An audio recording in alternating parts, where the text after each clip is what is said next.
Assalamualaikum warahmatullahi wabarakatuh. Perkenalkan, kami dari kelompok 6 di sini akan membahas tentang bab 5 yaitu tahun. Jadi bab ini membahas tentang bagaimana penataan kota dan juga arsitektur pada zaman keemasan Islam.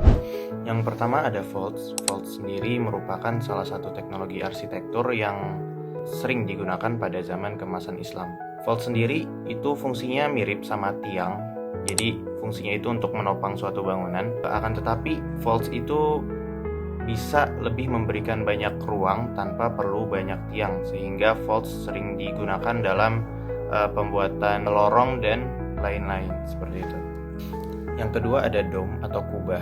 Jadi kubah sendiri merupakan salah satu ciri khas arsitektur Islam yang sampai saat ini masih sering digunakan, terutama pada bangunan-bangunan yang memiliki nilai spiritual seperti masjid.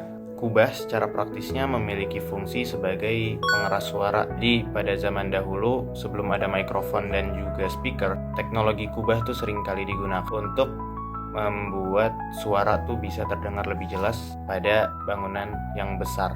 Oke, semuanya saya akan menjelaskan tentang Sergei Sopron. Sergei Sopron ini adalah seorang arsitek, matematikawan, dan ilmuwan Inggris. Dia juga mempunyai karya yaitu St. Paul Cathedral, dan dia juga berpendapat bahwa gaya menara yang seperti gotik itu berasal dari dunia muslim, yaitu dari bangsa Timur, yaitu dari bangsa Arab itu sendiri yang menjalar dan berpengaruh ke Eropa.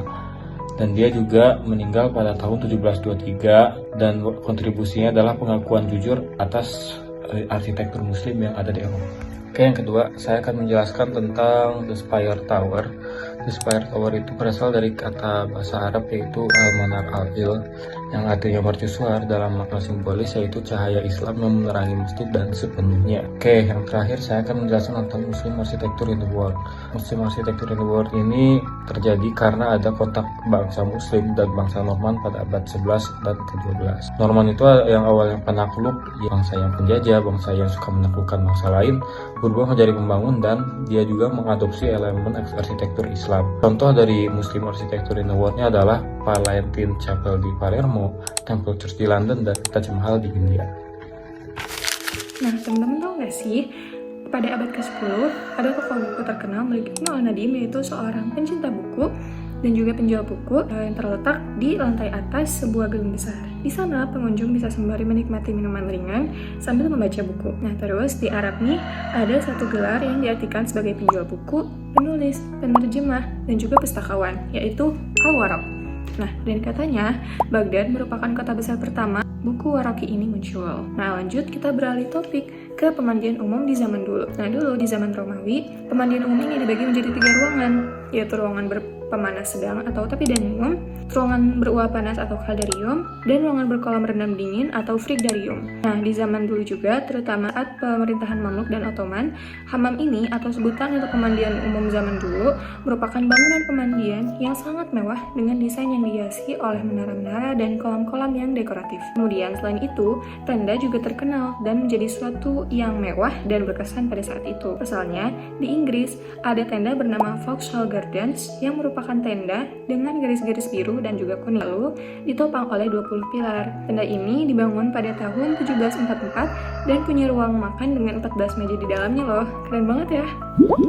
Kehidupan kota akan kurang indah jika tiada hamparan taman beserta arsitektur menarik di dalamnya. Dalam peradaban Islam, taman melambangkan surga, yakni tempat kedamaian dan keindahan seperti yang tercermin pada Alhambra di Spanyol dan taman di Taj Mahal. Dari sinilah lahir inspirasi bagi kebun-kebun Eropa yang penuh dengan simetri, air, dan keseimbangan alam. Selanjutnya, bangunan kios atau kos asal Turki yang dahulu menjadi tempat bersantai para sultan berevolusi di Eropa menjadi konservatori, yakni ruang kaca elegan untuk menikmati taman dan cahaya. Puncak keindahannya terlihat pada air mancur megah seperti Lions Fountains di Alhambra yang merupakan simbol kemewahan sekaligus teknologi cerdas tanpa mesin modern. Melalui taman, kios, dan air mancur, dunia Islam telah menanamkan warisan seni, sains, dan spiritualitas yang masih hidup hingga masa kini. Mungkin cukup sekian yang bisa kelompok kami sampaikan. Kurang lebihnya mohon maaf. Wassalamualaikum warahmatullahi wabarakatuh.